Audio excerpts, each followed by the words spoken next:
very good afternoon. We are glad you could join us. My name is Heminikilda Mugeni.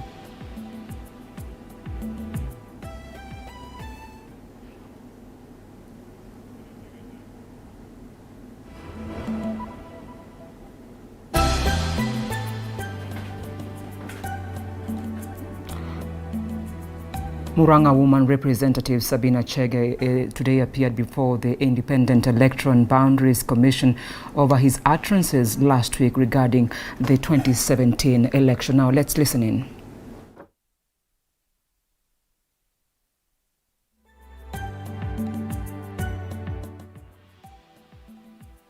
Published on the 20th of January 2022 by special issue of the Kenya Gazette Notice Volume CXXIV number 14, and thus makes the committee and its operations alive and recognizable in law.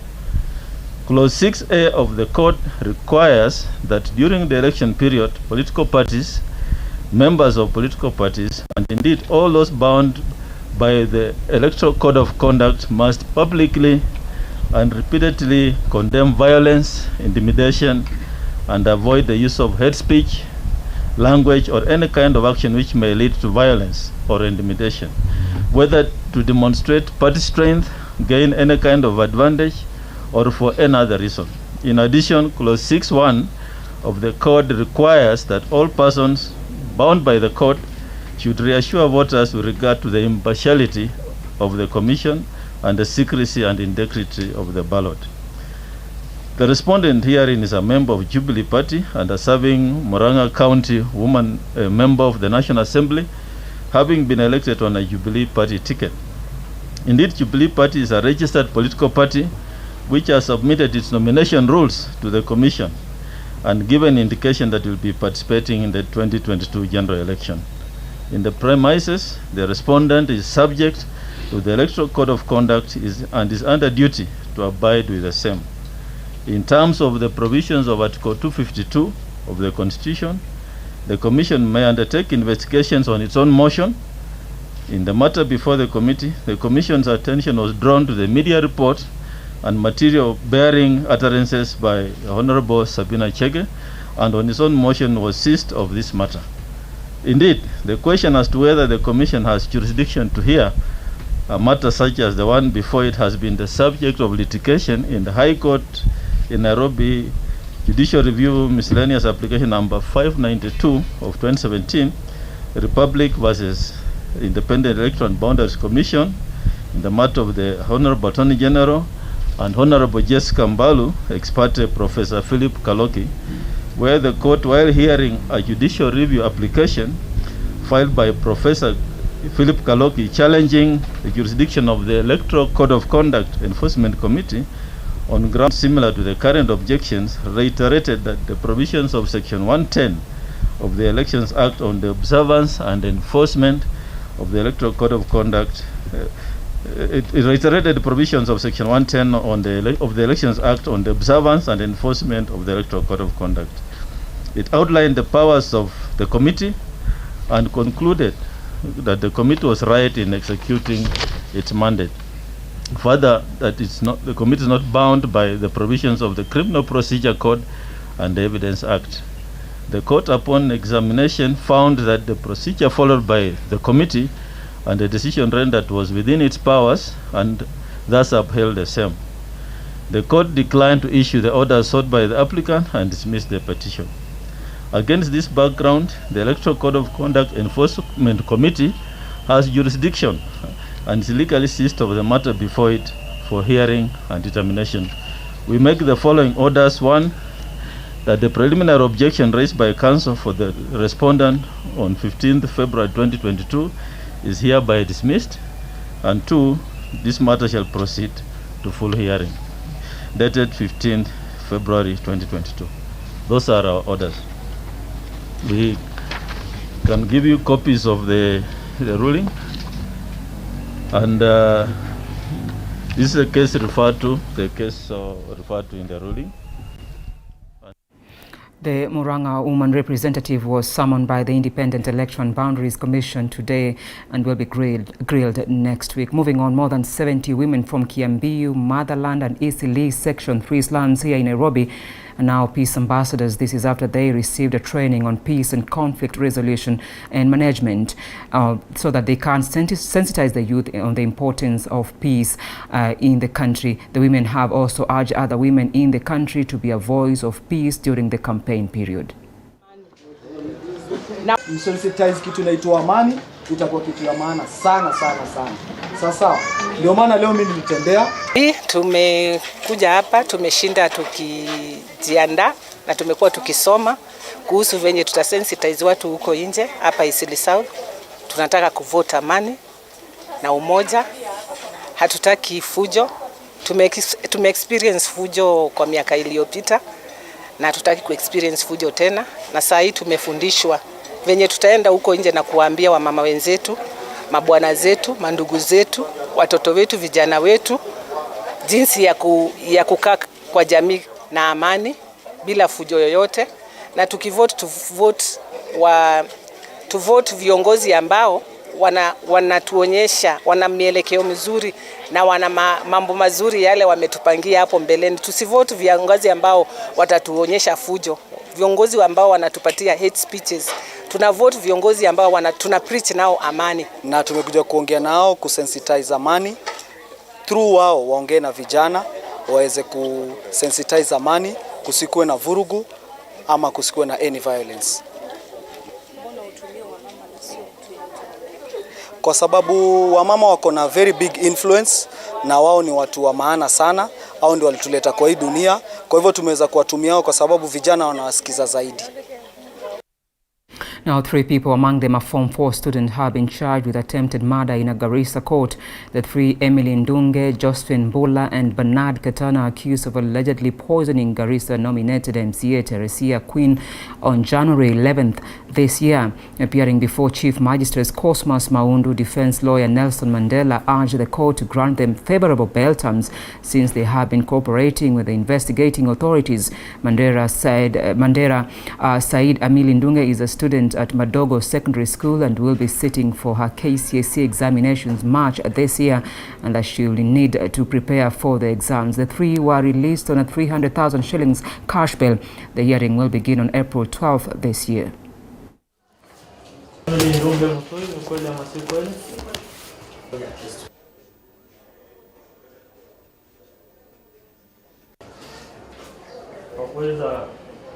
kuweka sumu kwa dawa yake ya Gavison.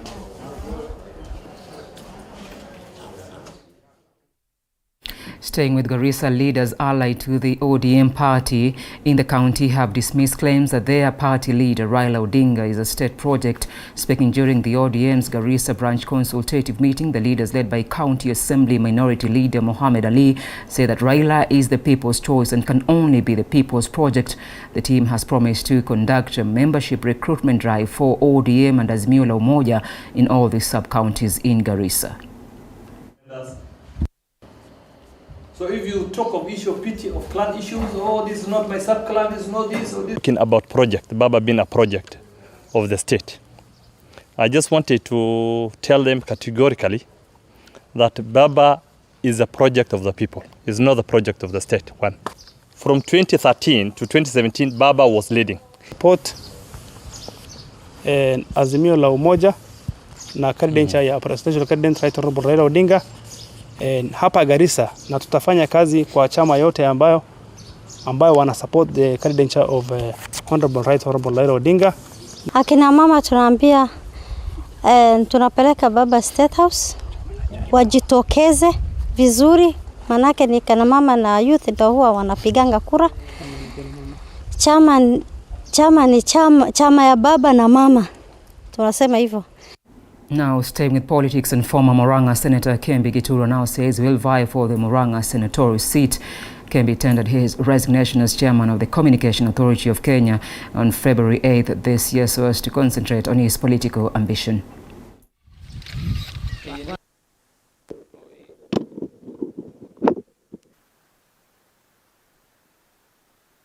Check one. Check. One. Check. Check. And because people have been asking me over and over again whether I'm running for that position, I want to make it clear now that I'm in the race, and that is the position that I'm vying for Muranga County. You recall that I was the first senator of this county under the new constitution 2010, and that I was also honored and privileged to be the first deputy speaker of the Senate. I did what I had to do dedicatedly with a view to uplifting the position, not just in Muranga, but to bring out the importance of devolution in this country. Now to matters health, and people living with epilepsy have been encouraged to visit health centers for further treatment to avoid more complication in life. Speaking in Tharaka Nithi County, Dr. Phineas Kilonzo said many people living with the disease face numerous challenges, including being abandoned by their relatives and stigma.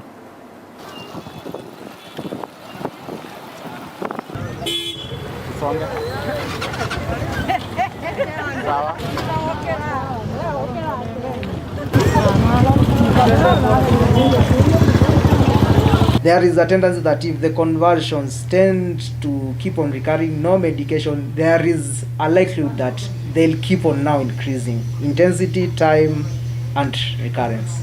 Na pia ile tunawamisa ni kulete watu hospitali. Najua ile inasababisha huu ugonjwa wa kifava, wale wengi ni wakati wa kusaliwa. Ni sasa asa wale mama wanasalia nyumbani.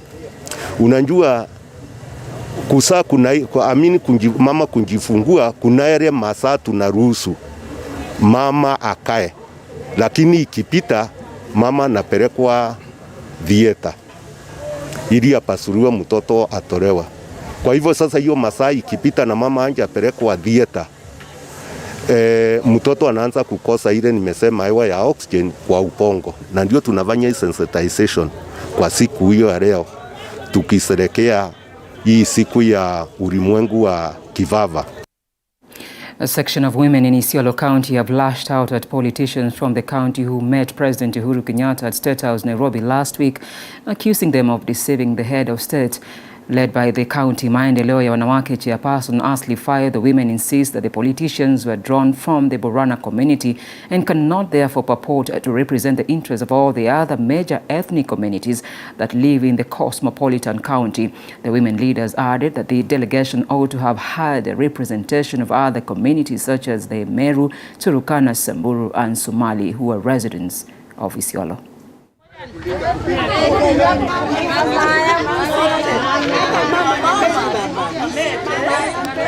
Sisi ni kabila moja. Uwe Mturukana, uwe nani, sisi ni kabila moja. Lakini sasa kuenda iko kabila moja kusema nyinyi ndio wengi, sisi wengine tunaumia. Na hii wakati ni wakati wa election. Mheshimiwa Rais, ukiangalia watu kwa sababu tunaona kwa Facebook, kwa sababu hiyo ndio furaha yao kujijaza kwa mitandao wako na wewe. Mheshimiwa Rais, angalia hiyo picha. Jaribu kuangalia Mheshimiwa Rais vile ambavyo wameketi. Niambie Mheshimiwa Rais kama uliona Mturukana hapo. Mheshimiwa Rais, niambie kama uliona Meru hapo. Mheshimiwa Rais, niambie kama uliona Mjaluo hapo. Mahali ambaye president yetu inatuambia tupite ndo tunapita. Kwa hivyo sisi hatuko na hawa, sisi hatukwenda na hawa. Sisi na paka saa hii nukusikia tulisikia. Sisi ni wana Jubilee. Hata wakati ilikuwa inakatwa ikiwa mara ya kwanza sisi wa mama tuko naye, hata kandi tukiitishwa tuko naye. Sisi ndio watu wa Jubilee, sisi sio watangatanga. Ndio. Kwa hivyo sasa tunataka kuonana na baba yetu Uhuru Kenyatta ndio atujue sisi uso kwa uso. Ndio ajue sisi ni jamii ya Isiolo. Na hiyo kitu kama sisi wa mama wa Isiolo haikutufurahisha. Hapa tuko kabila moja, tuko kabila 47. Away from politics, and concerns have been raised about an increase of new HIV infection among young girls in the recent past. National AIDS Control Council head of county support Caroline Kinoti has said new HIV infections continue to swell among the youth who are aged between 15 and 29 years. She observed that young girls aged 10 years are exposed to sex pests, putting them at risk of contracting sexually transmitted diseases. She has underscored the need of introducing sex education among young learners, saying this will help lower the infection rates.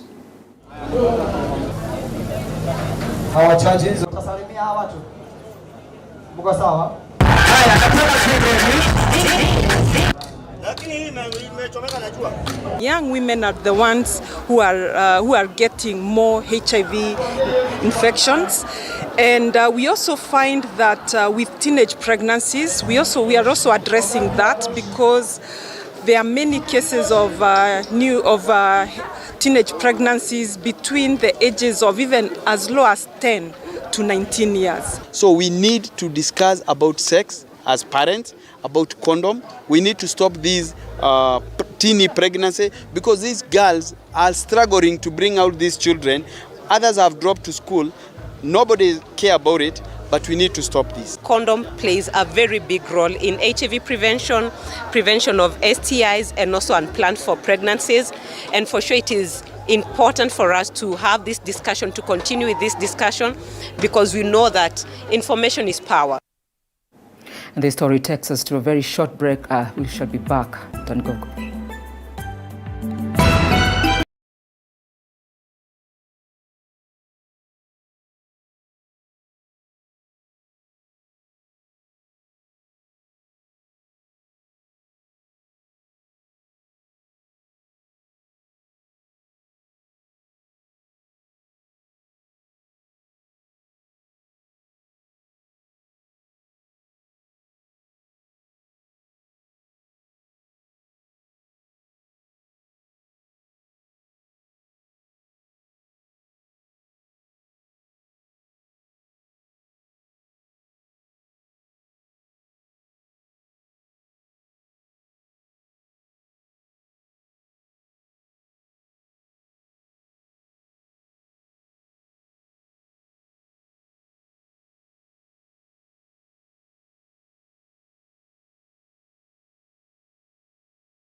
Rory Primary School following an outcry from the community over the increased cases of careless driving between Makuyu and Keno, putting hundreds of pedestrians to danger.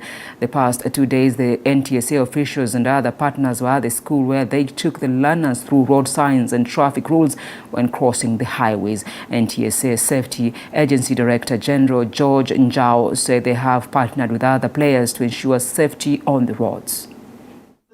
So for this chart tumewaletea each class. Tunawapongeza kwa hii program ya Vuka Salama kwa vile wameweza kuwafunza watoto wetu jinsi ya kuvuka barabara salama, ndivyo wasipatwe na shida wanapovuka barabara kwenda upande ule mwingine wa town yetu ya Keno. We're here tomorrow school to come and support the children, provide education in how to cross the road under the flagship of Vuka Salama.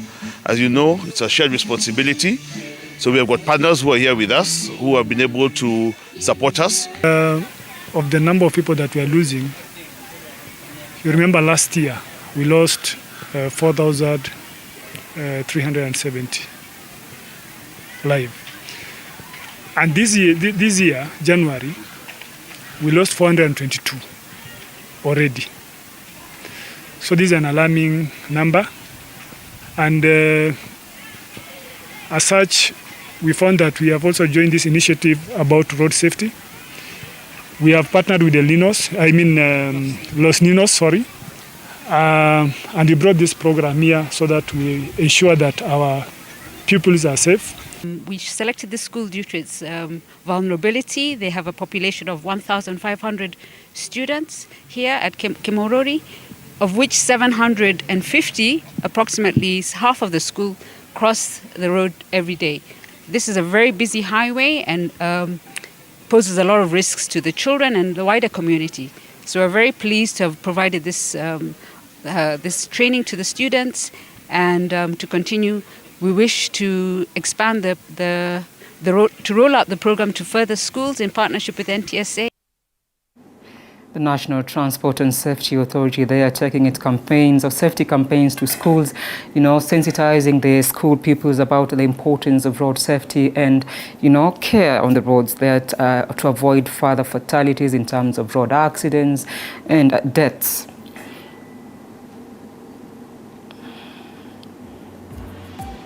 Earlier on, we had focused on issue of homosexuality in schools. The story that we're working on right now from Kakamega County, the residents are lamenting over the high cases of homosexuality in the area.